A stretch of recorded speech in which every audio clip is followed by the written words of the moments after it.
ہماری ویڈیوز دیکھنے کے لیے ہمارے چینل صراط جنت کو سبسکرائب کریں۔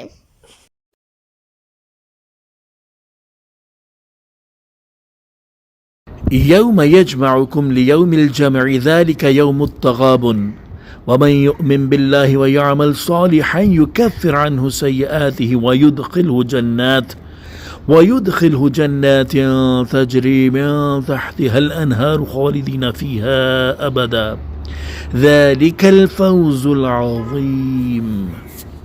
جس دن وہ جمع ہونے کے دن میں تمہیں اکٹھا کرے گا، وہ دن ہار والوں کی ہار ظاہر ہونے کا دن ہے، اور جو اللہ پر ایمان لائے اور اچھا کام کرے، اللہ اس سے اس کی برائیاں مٹا دے گا اور اسے ان باغوں میں داخل کرے گا جن کے نیچے نہریں بہتی ہیں، وہ ہمیشہ ان میں رہیں گے، یہی بہت بڑی کامیابی ہے۔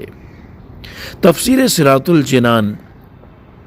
اس آیت میں جمع ہونے کے دن سے مراد قیامت کا دن ہے، جس میں سب اولین و آخرین جمع ہوں گے، اور یہ وہ دن ہوگا جس میں کفار کی محرومی اور مسلمانوں کی کامیابی پورے طور پر ظاہر ہوگی۔ کفار اپنی ہار کا اقرار کر لیں گے، نیز اس دن اللہ تعالیٰ پر ایمان لانے والوں اور نیک کام کرنے والوں کی برائیاں مٹا دی جائیں گی، اور انہیں ایسے باغوں میں داخل کیا جائے گا جن کے نیچے نہریں بہتی ہوں گی، اور وہ ان میں عارضی طور پر نہیں بلکہ ہمیشہ کے لیے رہیں گے، اور یہی حقیقی اور بڑی کامیابی ہے۔ والذین کفروا وکذبوا بآیاتنا اولئک اصحاب النار خالدین فیہا وبئس المصیر۔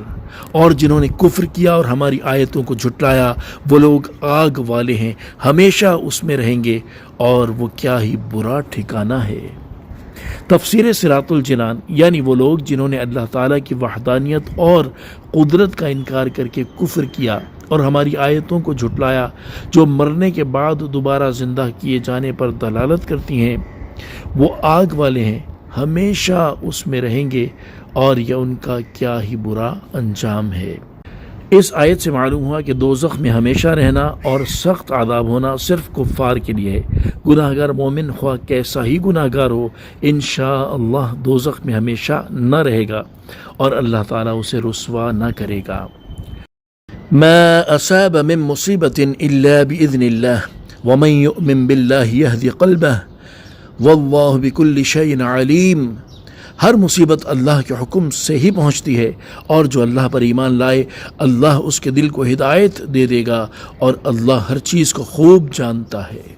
تفسیر صراط الجنان۔ اس آیت کا خلاصہ یہ ہے کہ موت کی، مرض کی اور مال کے نقصان وغیرہ الغرض ہر مصیبت اللہ تعالیٰ کے حکم سے ہی پہنچتی ہے، اور جو اللہ تعالیٰ پر ایمان لائے اور جانے کہ جو کچھ ہوتا ہے اللہ تعالیٰ کی مشیت اور اس کے ارادے سے ہوتا ہے، اور مصیبت کے وقت انا للہ و انا الیہ راجعون پڑھے اور اللہ تعالیٰ کے عطا پر شکر اور بلا پر صبر کرے، تو اللہ تعالیٰ اس کے دل کو ہدایت دے دے گا کہ وہ اور زیادہ نیکیوں اور طاعتوں میں مشغول ہو، اور اللہ تعالیٰ سب کچھ جانتا ہے۔ خیال رہے کہ بعض مصیبتیں ہمارے گناہوں کی شامت سے آتی ہیں، مگر آتی اللہ تعالیٰ کے حکم سے ہیں، لہذا یہ آیت سورہ شورى کی اس آیت وَمَا أَصَابَكُم مِّن مُّصِيبَةٍ فَبِمَا كَسَبَتْ أَيْدِيكُمْ، اور تمہیں جو مصیبت پہنچی وہ تمہارے ہاتھوں کے کمائے ہوئے اعمال کی وجہ سے ہے، کے خلاف نہیں۔ نیز یہ بھی خیال رہے کہ دنیا کی مصیبتیں مومن کے لیے بہت مرتبہ گناہ کا کفارہ بنتی ہیں یا درجات کی بلندی کا سبب ہوتی ہیں، جبکہ کفار کے لیے عذاب ہیں۔ وَأَطِيعُوا اللَّهَ وَأَطِيعُوا الرَّسُولَ فَإِن تَوَلَّيْتُمْ فَإِنَّمَا عَلَىٰ رَسُولِنَا الْبَلَاغُ الْمُبِينُ، اور اللہ کا حکم مانو اور رسول کا حکم مانو، پھر اگر تم منہ پھیرو تو جان لو کہ ہمارے رسول پر صرف صاف صاف پہنچا دینے کی ذمہ داری ہے۔ تفسیر صراط الجنان، یعنی اللہ تعالیٰ نے جو حکم دیا اسے مانو، اور رسول کریم صلی اللہ تعالیٰ علیہ وآلہ وسلم نے جو حکم دیا اسے بھی مانو۔ پھر اگر تم اللہ تعالیٰ اور اس کے رسول صلی اللہ تعالیٰ علیہ وآلہ وسلم کی فرما برداری سے منہ پھیرو تو جان لو کہ ہمارے رسول پر صرف صریح پہنچا دینے کی ذمہ داری ہے۔ چنانچہ انہوں نے اپنا فرض ادا کر دیا اور کامل طور پر دین کی تبلیغ فرما دی۔ اس آیت سے معلوم ہوا کہ حضور اقدس صلی اللہ تعالیٰ علیہ وآلہ وسلم کی اطاعت اللہ تعالیٰ کی اطاعت کی طرح ضروری ہے، کیونکہ دونوں اطاعتوں کو ایک ہی طریقے سے بیان فرمایا گیا ہے۔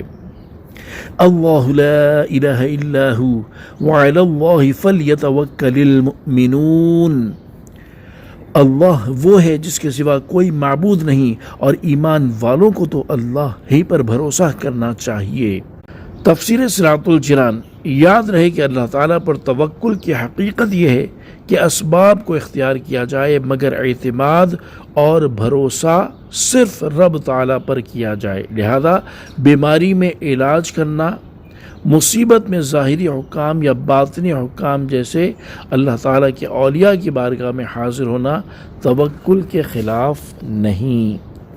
صلو علی الحبیب صلی اللہ تعالی علی محمد صلی اللہ تعالی علیہ وآلہ وسلم۔